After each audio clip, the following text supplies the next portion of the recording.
Anteriormente en este anime, nuestros protagonistas se las arreglaron para poder viajar a América, esto con la intención de buscar el tan anhelado maíz que pertenece a dicho continente. Pese a tener un plan perfecto para acabar con las temibles amenazas que América les ofrecía, lastimosamente el grupo se topó con algo que jamás habían enfrentado, lo cual vendría siendo otros humanos, quienes no poseen la fuerza como única virtud, pues estos ya tienen una tecnología más avanzada de la cual nuestros protas habían estado acostumbrados. A eso también le tenemos que agregar que ahora sus enemigos cuentan con el arma más fuerte de toda la humanidad, la cual vendría siendo las armas de fuego. Pero bueno, a pesar de ahora enfrentarse a otro reino científico, Senku no parece darse por vencido. Es así como conocimos por fin a Zeno y a Stanley, dos estadounidenses que son muy buenos amigos, pues mientras Zeno era científico, Stanley se ocupaba en tener un cargo militar. Pero bueno, lo curioso de todo esto viene a continuación,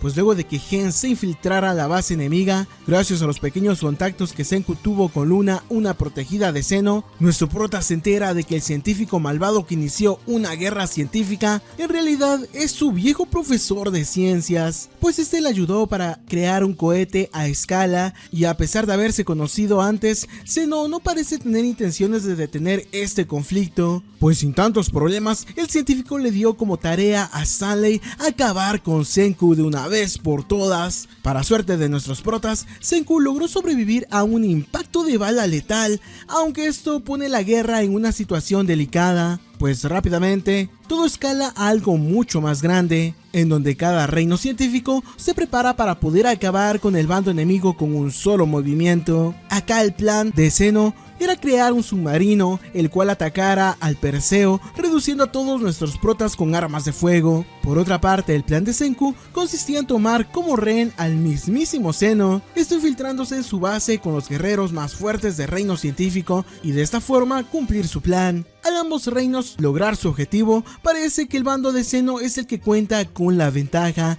pues han atrapado por completo al Perseo. Acá a Senku se le ocurre una brillante idea, la cual consiste en dividir al reino científico, pues los tripulantes del Perseo firman un acuerdo de paz con la sociedad de Zeno, esto para que ambas partes trabajen en el líquido despetrificador, pues a Zeno le hace falta mano de obra para reconstruir de forma más rápida la nueva sociedad, algo que al reino científico de Senku le queda bien, pero para garantizar la seguridad de todos, Senku debe abandonar América para centrarse en su siguiente objetivo, llevando consigo a Zeno, quien ahora pasó de ser un líder a un simple prisionero de guerra. Dicho esto, el capítulo comienza con un viaje al pasado, en donde vemos a un novato Dr. Zeno, quien pese a tener una edad muy juvenil, ya se encuentra haciendo sus experimentos con armas de fuego bastante letales. Aunque bueno, tener un intelecto superior no da la habilidad de disparar armas. Es acá cuando entra Stanley, pues la versión más joven de este también era un prodigio,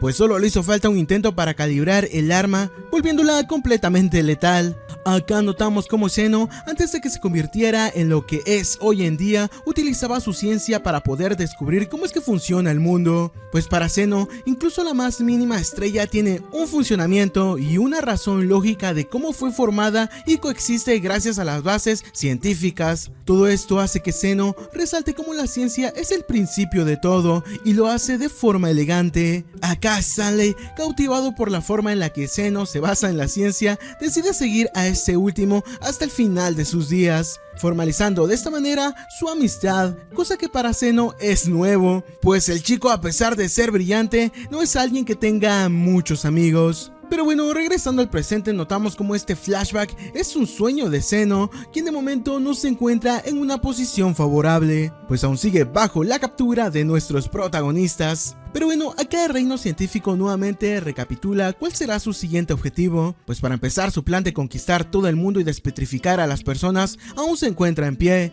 Aunque bueno, con la captura de Zeno, esa tarea ha aumentado de dificultad, pues ahora nuestro prota será perseguido por Stanley y un grupo de militares armados hasta los dientes. Por eso mismo, el próximo objetivo de Senku es viajar hacia Sudamérica, esto avanzando lo más rápido posible, pues Stanley también tiene el portaaviones, el cual es demasiado veloz. Pero bueno, al escuchar este plan, Zeno decide autoincomplementarse en la fórmula, pues pues acá el científico le pregunta a Senku de que si es consciente de que existe un habitante no deseado en la luna. Al escuchar estas palabras, Senku rápidamente reconoce que Zeno también es consciente de que Wiman, el responsable de la petrificación, se encuentra en la luna. Obviamente esto es un punto de partida perfecto para que ambos científicos unan sus mentes para de esta forma hablar acerca de qué conocen de Wiman y si existiera una forma de derrotarlo. Aunque bueno, Senku también le deja en claro a Zeno que no doblegará a sus principios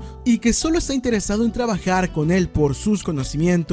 Regresando a América, notamos como Stanley y la tripulación de Zeno ya se encuentran manos a la obra para poder recuperar a su líder. Por otra parte, notamos como el reino científico al principio parecía tener tratos injustos, aunque estos rápidamente exigen un trato justo, pues de momento hay un alto al fuego y todos deberán trabajar juntos. Por otra parte, Matsukase, al estar herido de bala, decide hacerse el muerto. Esto para rápidamente obtener asistencia médica y poder infiltrarse al barco que Stanley usará para partir a Sudamérica. Aunque bueno, en realidad Matsukase lo único que quería era rescatar a Ginro, pues este al ver todo el desmadre decidió ocultarse bajo la cubierta del barco. Acá Ginro, al ver a Matsukase, parece muy feliz, pues sus súplicas han dado resultado y ahora será rescatado. O bueno, tal parece que no, pues el espadachín colapsa debido a la pérdida de sangre en su hombro. Al iniciar el viaje, vemos como los tripulantes de Stanley rápidamente atrapan a Matsukase y acá el rubio lo amenaza de muerte. Esto si no le dice a qué dirección partió Senku. A pesar de estar amenazado, Matsukase decide no doblegar su honor, dándole a entender a Stanley que prefiere estar muerto antes que traicionar a sus amigos. Con esto sobre la mesa, Stanley se decide a disparar su arma, aunque es acá cuando Ginro decide salir de su escondite y decirle a Stanley que todos se dirigen a Sudamérica. Curiosamente, todo esto fue plan del militar, pues resulta que el arma que tenía ni siquiera era una real, sino más bien un simple encendedor. Pero bueno, con el objetivo de Senku expuesto, ya solo es cuestión de tiempo para que Stanley logre recuperar a su amigo. Regresando con nuestro prota, acá notamos como Senku le muestra a Zeno el mensaje que ha dejado Byakuya a los sobrevivientes del viejo mundo. Esto sorprende mucho al científico, pues resalta como nunca entendió a Byakuya. Pese a esto, agradece el mensaje que grabó en un disco para descubrir por fin en dónde se originó la petrificación. Dicho esto, tanto Senku como Zeno se ponen manos a la obra. Aunque por otra parte, los demás tripulantes se encargan de no estorbar, pues es la primera vez que en años dos mentes maestras trabajan juntas por el nombre de la ciencia. Acá Chrome no aguanta más, pues él también quiere saber qué es lo que están haciendo Senku y Zeno. Por eso mismo utiliza una excusa para poder acercarse a ambos científicos, aunque se impresiona al ver cómo las mentes maestras de este mundo se encuentran soplando burbujas de una forma muy extraña, cosa que saca de onda a Chrome, pues se imaginó que Senku y Zeno estarían dibujando en papel y haciendo fórmulas súper incalculables. Pero bueno, resulta que todo esto tiene un motivo, pues las burbujas funcionan como simulador de la onda expansiva que tuvo el aparato petrificador, y al ponerla en práctica en una maqueta, ambos científicos pueden descifrar el punto exacto del origen de la petrificación. Al escuchar esto, Chrome rápidamente entiende, aunque también se pregunta por qué la onda de petrificación no atacó a Senku por los suelos si su punto de origen fue opuesto. Esto despierta otra hipótesis según Chrome, pues si la onda no traspasa la Tierra, su forma de expansión es por medio del desplazamiento terrestre, aunque dependerá el tamaño del área, la velocidad de esto último.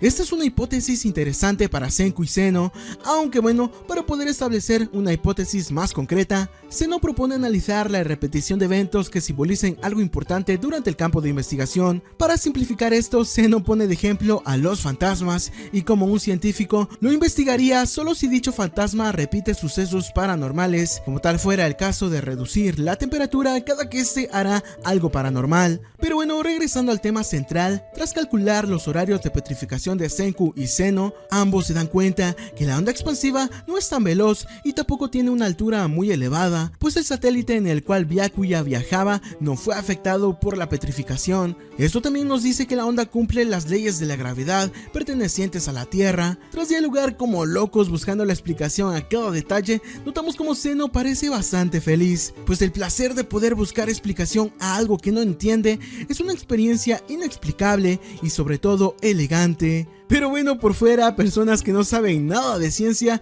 solo pueden ver cómo los tres científicos hacen cosas súper extrañas. Pero bueno, tras seguir sacando cálculos a lo loco, teniendo 2 puntos de partida para Senku, ahora sí es más fácil deducir en dónde se originó la onda de petrificación, dando como resultado un punto único, con la coordenada exacta del lugar en donde inició la petrificación, lo cual vendría siendo en las Amazonas de Sudamérica. A pesar de que no hay garantía de que nuestros protas se encuentren algo debido a que ya ha pasado mucho tiempo desde el ataque, sí o sí Senku debe ir a las Amazonas, así que el punto de origen queda de paso. Por otra parte, caminar por el lugar es algo que no es recomendable según palabras del propio Senku, pues las Amazonas son un lugar demasiado peligroso, ya que existen mosquitos que ponen huevos en los humanos y muchos otros peligros. Por esto mismo, Senku piensa que la mejor opción de llegar al punto de origen sin atravesar toda la Amazonas es rodear literalmente todo el continente.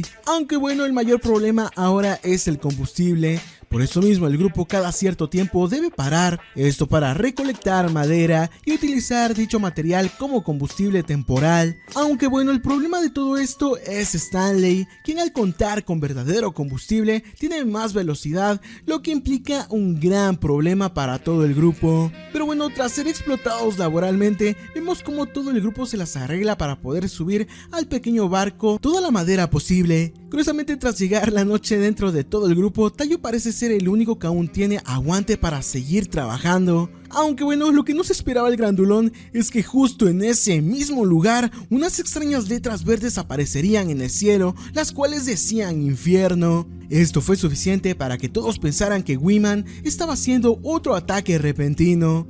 Aunque bueno, la realidad está muy alejada de esta hipótesis, pues tras investigar, Senku y Zeno rápidamente se dan cuenta que estas extrañas letras son cometas con pinturas fosforescentes. Y tras investigar el origen de las cometas, el grupo se topa con una extraña estructura improvisada. Pero esto no es lo único, pues la responsable de las cometas se trataba de nada más y nada menos que esta chica, quien al igual que Suika, parece no poder bien en este nuevo mundo de piedra. Pues al no contar con lentes, la misteriosa mujer ni siquiera se ha percatado que hay más humanos vivos en este lugar. Pero bueno, tras hacer un par de lentes, descubrimos que esta misteriosa mujer se llama Chelsea. Pero esto no es lo único, pues Chelsea también parece conocer a Zeno, pues resulta que antes de la petrificación, gracias a la investigación de Senku, Chelsea fue convocada por Estados Unidos, esto para que investigara las golondrinas petrificadas. Pues según en propias palabras de Zeno, Chelsea es una prodigiosa geógrafa, la cual no llega ni a los 20 años. Pero bueno, la cuestión acá es que Chelsea fue una de las pocas que escuchó decir a Stanley que no perdieran la conciencia al ser petrificados. Gracias a esto la chica pudo romper la petrificación pasado ya varios años, aunque bueno, su mala visión le impidió reunirse con el resto, ya que Chelsea no pudo leer los carteles que hablaban acerca de la nueva sociedad creada por Zeno. Pero bueno, esto no es todo, pues en su desesperación por ayuda, Chelsea también se las arregló para crear cometas fosforescentes, esto con recursos naturales. Aunque al estar cieguita, Chelsea sin querer confundió una letra y en vez de escribir ayuda, escribió infierno en inglés. Pero bueno, pasando a otras cosas, para Senku las habilidades de Chelsea para memorizar toda la tierra es un nuevo elemento que puede explotar, pues la chica conoce toda la superficie terrestre y esto le permite saber qué rutas son accesibles para llegar al punto donde se originó el ataque de Wiman. Aunque bueno, la ruta que Chelsea propone no es fácil, pues existe una manera de llegar, aunque esto implica pasar por una parte considerable de tierra dentro de las Amazonas. Esto sería fácil si el reino científico contara con un vehículo terrestre, aunque al no tenerlo a Senku solo le queda una opción, la cual vendría siendo crear las primeras motocicletas de este nuevo mundo. Estas ideas parecen sorprender a Chelsea, aunque bueno, Gen se encarga de poner a la chica al día y como ahora andan recorriendo el mundo para crear un cohete y viajar a la luna. Pero esto no es todo, pues Chelsea también reprende a Zeno, esto por ser el tipo malo que quiere acaparar todas las armas de este nuevo mundo. Esto incluye también el aparato petrificador, aunque bueno, esto si aún existiera algún dispositivo que funcione en el punto dentro de las Amazonas. Acá Zeno rápidamente le pide a Chelsea que se una al bando de América y que juntos conquisten el nuevo mundo. aunque Chelsea se niega, pues para ella el grupo de Senku parece más divertido, aparte les debe sus anteojos nuevos. Pero bueno, dejando de lado esto, el primer material a conseguir para la elaboración de las motocicletas vendría siendo el caucho. Aunque al no ser un elemento natural, su proceso de elaboración requiere tiempo el cual para el reino científico es limitado, pues hay que recordar que Stanley se encuentra pisándole los talones y Zeno, pese a estar tranquilo, ha demostrado descaradamente aún ser enemigo de Senku. Pero bueno, tal parece que el temor de todos está a punto de volverse realidad, pues Tsukio rápidamente detecta la señal de radar del Perseo. Esto solo significa una cosa, que ahora la tripulación de Stanley sabe la ubicación exacta de nuestros protas. Acá el reino científico no tiene muchas opciones más que seguir recolectando leña. Curiosamente, gracias a Chelsea al grupo se le ocurre una asombrosa idea, pues resulta que la chica creó una enorme cometa para ser rescatada. Dicha cometa puede funcionar como vela para el barco y tal parece que funciona bastante bien, pues incluso los tripulantes de Stanley al ver el radar no se explican por qué el barco de Senku ahora se mueve demasiado rápido. Aunque bueno, esto no es solo gracias a la enorme cometa, pues la fuerza de los guerreros y la experiencia como navegante de Ryusui también es un enorme plus. Esto sorprende a Zeno, pues este sabe muy bien que un barco pequeño tiene mayor ventaja a uno grande. Esto también si se aprovecha el viento y una vela que supera el tamaño del peso que debe empujar. Pero bueno, con la ventaja del tiempo nuevamente de su lado, ahora sí Senku se propone a encontrar el material que necesita para crear el caucho.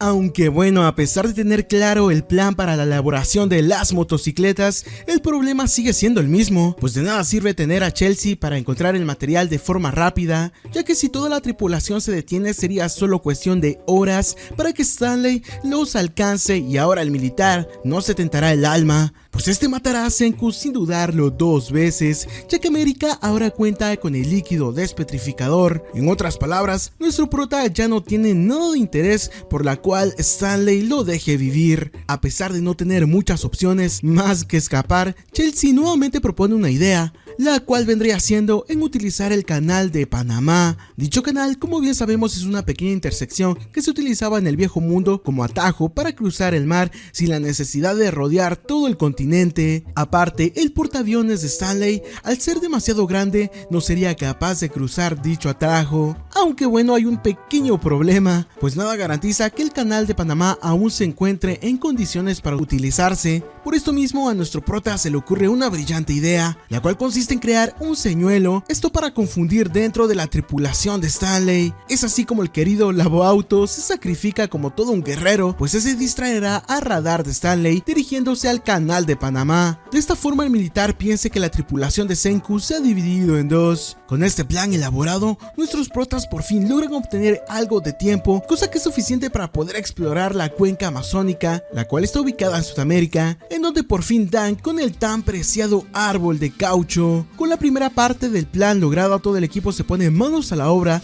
para recolectar la sábila de dicho árbol. Curiosamente, a todo esto Gen decide incluir a Zeno en el trabajo de campo, pues sabía muy bien que al igual que Senku, el científico es alguien súper curioso y al estar creando un nuevo material, Zeno no puede evitar querer involucrarse. Con la recolección y preparación del caucho ya realizada, este se calienta y se amolda para crear bolas de hule, las cuales llaman mucho la atención del reino científico, pues nunca en su vida habían visto algo que sea fácil de estirar y rebotara demasiado. Aunque bueno, a pesar de ya tener hule para el caucho, aún se necesitan otros procesos, pues lo siguiente que hay que hacer es calentar el caucho con sulfuro y oxígeno. Cuando este ya se encuentra de color negro, se le hacen marcas muy características con un molde de madera. A este se le agrega otro molde aún más grande en forma circular, el cual se calienta para que el caucho tome una forma redonda, luego se enfría y de último se agrega otra membrana de plástico para poder inflar el neumático. Y con esto, señores, el reino científico obtiene por fin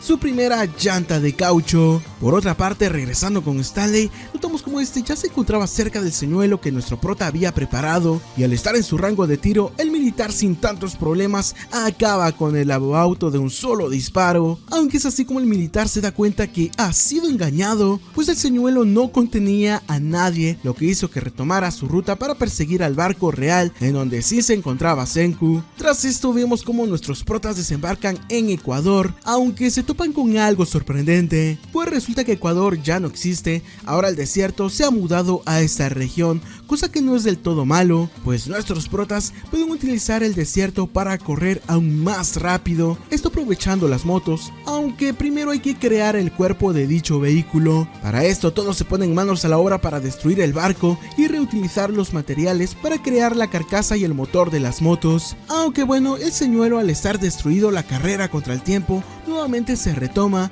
pues nuestros protas deben trabajar día y noche para crear las motocicletas, y tras 3 días de trabajo sin descanso, notamos como la peor situación de todas ahora ya es una completa realidad, pues Stanley ha encontrado a nuestros protagonistas. Acá todo el escuadrón del militar se pone manos a la obra para ejecutar a nuestros protas y rescatar a Zeno, aunque es acá cuando vemos que el reino científico logró su objetivo, pues estos fueron los primeros en crear las primeras motocicletas en el nuevo mundo. Todo eso sorprende a Stanley, pues jamás imaginó que un grupo pequeño sería capaz de crear motocicletas en tan poco tiempo. Al estar nuevamente en desventaja, el grupo de Stanley abre fuego para interceptar al grupo de nuestros protas, aunque acá el desalmado de Hyuga decidió utilizar a Zeno como escudo humano, y aprovechando las habilidades de los pilotos expertos, el grupo logró crear una cortina de humo, la cual hizo que todos lograran escapar. Aunque Stanley no lo dejará tan fácil, pues a pesar de no tener un objetivo claro, su experiencia como tirador le permitió fijar 2 objetivos, los cuales vendrían siendo Tsukasa y Hyuga,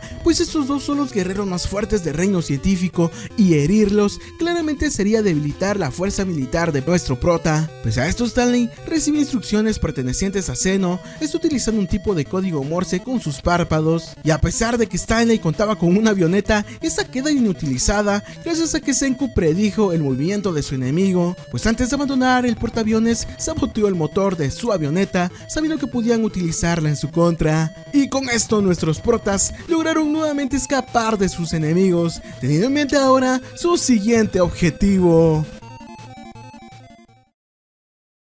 Gracias a su astucia, Senku y su equipo logran escapar nuevamente y ahora se dirigen a su siguiente objetivo. Dicho esto, el capítulo comienza con Stanley, quien parece estar interesado en arreglar la avioneta que nuestros protas sabotearon, esto con la ayuda del mecánico Brody. Curiosamente, al estar cortos de tiempo, tanto el reino científico como los militares de Stanley estarán usando la misma frecuencia de radio. Esto para Senku es bueno, pues este también tiene un trabajo para sus colegas que están en América, el cual consiste en desmantelar a Medusa para volver a reactivar dicho dispositivo. Pero bueno, con esta petición, notamos como el reino científico ubicado en América se pone manos a la obra para poder encontrar a Medusa. Y tras por fin lograr sacarla de Río, Nikki decide hablar con Brody para comunicarle que desarmarán el artefacto petrificador para hacer que este funcione de una manera que pueda salvar a los heridos que tengan condiciones de muerte. Esto a Brody parece encantarle, aunque es consciente de que Nikki le está ocultando algo. Pese a esto, Brody decide aceptar que nuestros protas investiguen el artefacto, aunque como única condición pide a sus hombres estar supervisando la reparación. Con esto dicho, Nikki rápidamente piensa en alguien que sea capaz de reparar o siquiera desmantelar a Medusa, cosa que ahora parece imposible, pues los científicos capaces de realizar esto ahora no se encuentran con ellos. Al saber que sus compañeros tienen limitantes, Ryusui recuerda que en América conocía a un excelente relojero. Dicha persona podría ser capaz de desarmar algo tan pequeño como el artefacto de Medusa. Lastimosamente, la ubicación de este tipo es de momento desconocida. Para suerte del grupo, Chelsea parece conocer la relojería a la cual Ryusui se está refiriendo, y enhorabuena, pues rápidamente crea un mapa para encontrarlo fácilmente. Aunque bueno, al no contar con mucho tiempo, Senku ahora debe crear la forma de enviarles a sus compañeros dicho mapa. Y es así como nuestro prota decide crear el primer fax, lo cual no es tan difícil, aunque sí complejo, pues dicho fax será comunicado por medio de casillas, papel milimetrado y código Morse. Y así, tras una larga noche de recibir códigos y colorear casillas, el grupo de América por fin consigue un mapa detallado. Con el mapa en su poder, todos se dirigen al punto marcado, y es así como logran dar con el famoso relojero, el cual vendría siendo este muchacho que tuvo la mala suerte de ser despetrificado por solo mujeres. Pero bueno, regresando al asunto, descubrimos que este joven se llama Joel y es alguien muy peculiar, pues con los hombres demuestra una actitud arrogante, mientras que con las mujeres es alguien muy sumiso y nervioso. Pero bueno, tras ver como Joel es un excelente relojero, el grupo rápidamente le otorga al chico el arma petrificadora y este demuestra un gran asombro, pues sabe que es un aparato complejo que no es perteneciente a la tecnología del siglo XXI, cosa que emociona mucho más al relojero y sin más se pone a trabajar en ello. Y tras un largo día para desmontar el artefacto, Joel ha descubierto que este tiene piezas muy pequeñas, las cuales sí o sí cumplen con un funcionamiento, al igual que un reloj. Lo curioso de esto es que Joel descubre que la batería de Medusa en realidad vendría siendo un diamante, el cual tras voltear por última vez logró dar energía al aparato, cosa que nuevamente petrificó a Joel. Pero bueno, tras ser despetrificado, Joel informa sus avances y cuenta cómo un diamante es el responsable de dar energía a todo el aparato. Pero bueno, regresando con nuestros protas, notamos cómo estos, tras seguir el punto indicado en su propio mapa, llegan a un lugar de numerosas montañas, las cuales deberán atravesar si quieren llegar al punto en donde se originó el ataque de Wiman. Pero como siempre, el tiempo sigue siendo un beneficio el cual nuestros protas no tienen, pues si Stanley logra reparar la avioneta, será el fin, a menos que todos lleguen a la zona boscosa, la cual les brindará protección de la avioneta. Al no saber exactamente dónde inicia el bosque, Chelsea se pone nuevamente a trabajar y rápidamente deduce que el bosque se encuentra atravesando la montaña más grande del lugar. Esto es difícil de creer, pues tras el paso de varios años es imposible saber cómo se encuentra la Tierra hoy en día. Pese a esto, Chelsea con simple lógica logra deducir que el bosque está tras esa montaña, aplicando los cambios del calentamiento global. Como estos afectaron al sur y fueron englobadas por fenómenos como tal el fenómeno de la niña, este cambio climático explicaría por qué una parte de Ecuador es un desierto y la otra sí cuenta con un frondoso bosque. Pero bueno, con la dirección nuevamente calibrada, es hora de continuar, aunque acá Chelsea pregunta el peso de todos para brindar el mejor avance posible,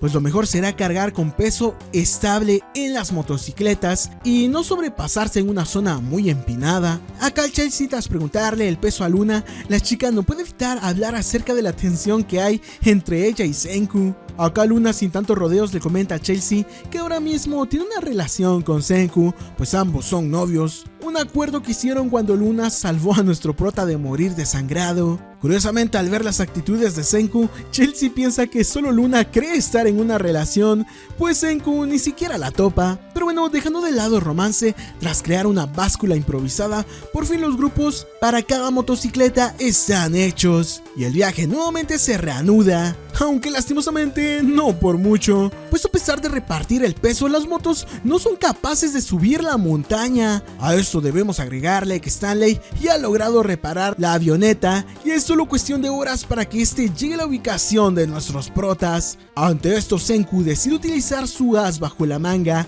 el cual consiste en crear un periférico.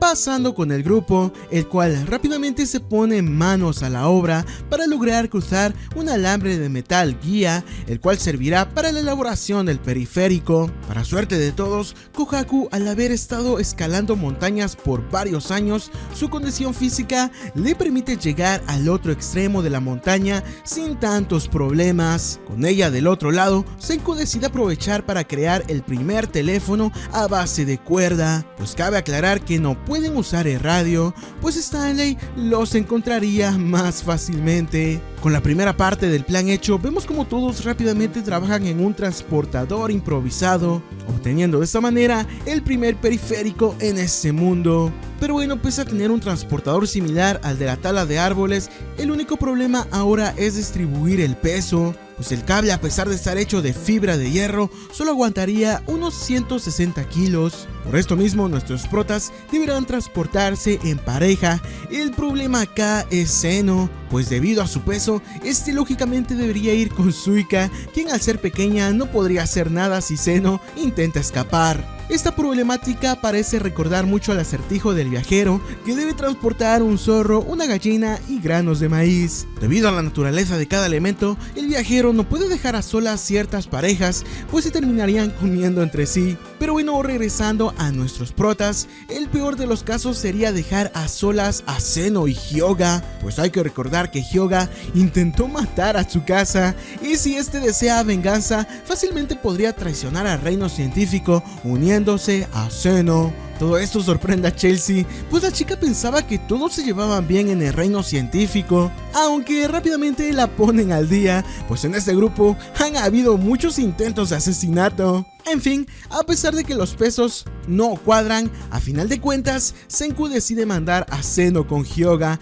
pues no hay de otra. Así notamos como todos pasan en grupos conforme a su peso, y todo de momento parece marchar bastante bien, pues incluso Zeno y Hyuga de momento están muy colaboradores, más que de costumbre. Aunque bueno, los problemas rápidamente aparecen, pues en un abrir y cerrar de ojos, debido a una fuerte ventisca, Suika cae del periférico. Para su suerte, Kohaku logra atraparla, aunque esto nuevamente abre una brecha que Hyuga los traicione, pues sin Kohaku ahora no hay nadie que pueda luchar de su lado y todo puede terminar bastante mal. Para sorpresa de todos, Hyuga parece no tener malas intenciones, pues ayuda a Kohaku sin pensarlo. Todo esto hace que el grupo se sienta más unido que antes, pues han pasado por tanto, y a pesar de que en el pasado Hyuga era un enemigo, ahora ya forma parte del reino científico. Y con esto el grupo por fin logra encontrar la jungla, la cual les dará el escape de Stanley. Por otra parte, regresando con el militar, notamos como a pesar de que ha perdido contacto visual con el enemigo,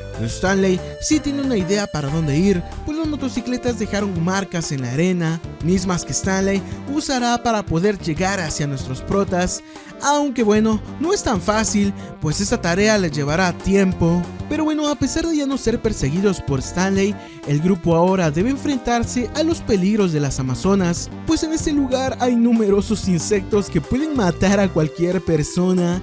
Aunque bueno, Senku ya tenía previsto esto y sin más otorga a todo su grupo botas de hule. Pero no todo es malo dentro del lugar, pues acá también hay frutas comestibles gigantes, aparte de que los monstruos de la zona, a pesar de ser muy fuertes, son una fuente de carne buenísima.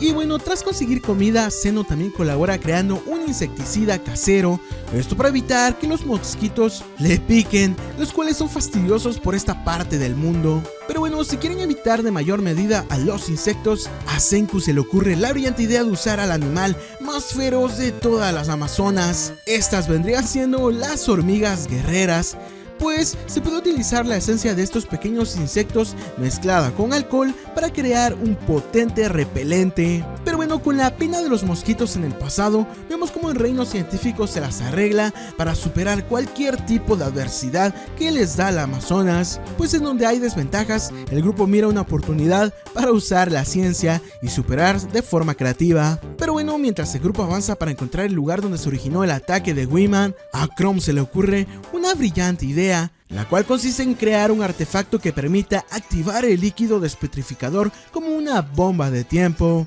Esto para garantizar la supervivencia de un humano. A primeras esto es una idea buena, aunque Senku cree que Wiman es inteligente y sabe muy bien que el enemigo no hará un solo ataque, pues en el pasado hubieron más ataques petrificadores, los cuales fueron lanzados para asegurar la extinción de los humanos. Y tal parece que nuestro prota equivocado no estaba, pues tras pasar varios días buscando, el grupo por fin logra dar con el punto de ataque de Wiman, y así fue como encontraron no una ni dos, sino más bien millones de medusas antiguas, las cuales fueron las responsables de petrificar a la humanidad en el pasado. Pero bueno, a pesar de ahora contar con millones de aparatos petrificadores, tal parece que ninguno posee la energía suficiente para poder activarse, pues Taiyu pone a prueba a todas las que puede y ninguna se activa. Acá Senku propone de momento investigar más a fondo los aparatos para saber cuál es la fuente de energía que estas usan para poder petrificar. Aparte, al contar con muchas unidades, el reino científico puede destruir todas las medusas que quieran. Esto mientras nuestro prota y Zeno investigan más a fondo la situación. Pero bueno, por otra parte, pasando con Stanley, a pesar de que este de momento ha perdido rastro con el grupo de Senku, el militar analiza la situación y es consciente que el grupo se dirige río arriba, pero no solo eso, pues si el grupo planea nuevamente utilizar tecnología del viejo mundo, es solo cuestión de tiempo para que nuevamente vuelvan a reactivar su posición en el radar, pues el grupo con una mínima señal podrá dar con el reino científico. Pero bueno, a Senku no se le escapa nada, pues con el tiempo a su favor, ahora nuestro prota ha ideado crear otro barco. Pero este barco es especial, pues ese se llama Stealth Ship. En otras palabras, es un barco furtivo, el cual gracias a su peculiar forma, en vez de regresar las ondas de un radar, este las repele a otras direcciones, haciéndolo básicamente indetectable. Todo esto parece sorprender a los integrantes del reino científico, en especial a Ryusui, quien se muere de ganas de poder manejar su primer barco furtivo. Pero bueno, para que dicho barco funcione puede usarse el caucho para rellenar, aunque también hay otras formas según la NASA. A pesar de saber cómo hacer que un barco sea indetectable, Zeno se niega a ayudar, pues a pesar de no ser hostil, el científico malvado no demuestra interés en ocultar a sus captores de Stanley. Pero bueno, dicho esto, tras por fin lograr crear el primer barco furtivo, notamos cómo el grupo decide hacer las primeras pruebas para corroborar si el barco es indetectable. Lastimosamente, debido al tamaño del barco, este aún es detectable con un radar. Acá Chrome se pregunta acerca de las medusas y cómo ninguna de estas fue detectada el día que la humanidad fue petrificada. Estas simples palabras hicieron que a Senku se le ocurriera una brillante idea, pues si las medusas tienen un artefacto interior que absorbe las ondas de radio, esta misma tecnología futurista puede ser utilizada para ocultar el barco, esto llenando el transporte con miles de medusas. Gracias a esto el reino científico obtiene por fin el primer barco futurista furtivo de la historia. Pero bueno, con el viaje nuevamente reanudado, Senku por fin tiene un momento de respiro para poder desarmar y estudiar a Medusa. A esto se une Zeno, pues como científico no dejará pasar un momento para obtener información valiosa. Acá, tras analizar pieza por pieza, tanto Zeno como Senku se dan cuenta que cada medusa tiene un diamante ennegrecido. Tal y como dijo Joel, en otras palabras esta sería la batería del artefacto. Curiosamente hay medusas que tienen estos diamantes intactos, lastimosamente estos no parecen funcionar debido a que nunca se activaron. Esto es debido al mismo diamante que funciona como batería, pues pese a estar intactos, estos sí cuentan con fisuras diminutas, las cuales evitaron su activación. Con eso dicho, tras varios análisis, el grupo deduce que aquel diamante que tenga el tamaño adecuado y no tenga fisura sería la batería perfecta para reactivar a Medusa. Así vemos como a Senku se le ocurre crear el plan para elaborar desde cero un diamante, pero al no contar con muchos recursos, este plan nuestro prota también se lo comparte a los refugiados en América. A primeras todos dudaban, pues sin un científico que los guíe, el plan podría resultar fatal. A pesar de esto, Senku motiva a sus amigos, diciendo que la ciencia en el viejo mundo no era solo para los privilegiados, pues siempre estuvo disponible para la persona entusiasta con deseos de aprender y buscar lógica a cómo funcionan las cosas. Con eso dicho, Senku le propina a sus compañeros los primeros pasos para crear un diamante. Esto con alcohol, cobre y energía eléctrica, aunque bueno, el primer intento resultó con una explosión. A pesar de su primer fracaso, Nikki y compañía no planean rendirse fácilmente, y fue así como el grupo se la pasa todo el día haciendo que un conector de cobre se caliente con energía, esto para crear el carbón necesario del cual provienen los diamantes, aunque cada intento falla. Pero bueno, la constancia y el deseo por ayudar a Senku pudieron más que los fracasos, pues es así como notamos que luego de casi 2 días de puro trabajo, el grupo por fin obtiene pequeñas partículas de diamante, cosa que levanta mucho la moral, pues ahora todos se sienten capaces de crear algo muy complejo que solo podría ser Senku. Pero bueno, lastimosamente sus diamantes son muy pequeños, así que al grupo no le queda de otra más que ir a buscar diamantes naturales, pues solo estos tras pasar por un proceso podrían llegar a tener el tamaño necesario para poder abastecer de energía a Medusa. Con esto dicho, Chelsea se encarga de hacer un mapa para poder guiar a nuestros protagonistas a una tierra fértil de diamantes. Fue así como el grupo, luego de estar trabajando en la tierra que Chelsea les había marcado, por fin logró dar con una piedra de diamante crudo. Acá Senku nos explica que el diamante natural natural, a pesar de ser fuerte, este aún no está completamente trabajado, pues los diamantes manipulados por las manos humanas suelen ser más fuertes que los diamantes naturales. Pero bueno, con esto dicho, el deber ahora de Joel es utilizar el material para poder crear la nueva batería de Medusa. Por otra parte, Senku comenta que esta llamada será la última, pues entre más se acercan a Stanley, es más probable que sean detectados si usan la radio. Lastimosamente, tal parece que Zeno está tramando algo, pues este utiliza la tecnología del barco para crear una brecha, la cual Stanley pueda detectar. Pero bueno, continuando con el viaje, vemos como ahora el grupo se dirige a Araxá, una ciudad de Brasil, la cual es conocida por sus tierras llenas de minerales y el lugar en donde Senku planeará reconstruir una ciudad científica para la elaboración de un cohete. Por otra parte, tras recibir los mensajes en código, el militar Stanley tal parece que se ha dado cuenta que el objetivo principal del reino científico es Araxá, por esto mismo decide dirigirse al lugar lo más pronto posible. Es así como notamos que nuevamente cada grupo tiene una carrera contra el tiempo, pues mientras Stanley se dirige a Araxá, el reino científico depende de Joel, esto para crear un diamante capaz de abastecer a Medusa. Con eso dicho, el grupo de Senku se atrinchera en Araxá para recibir a Stanley, pues resulta que nuestro prota se dio cuenta que Zeno manipuló parte de la tecnología perteneciente al barco furtivo, cosa que reveló la posición en donde ellos están ahora, lo que significa que Stanley tarde o temprano llegará a Araxá y no se tentará el arma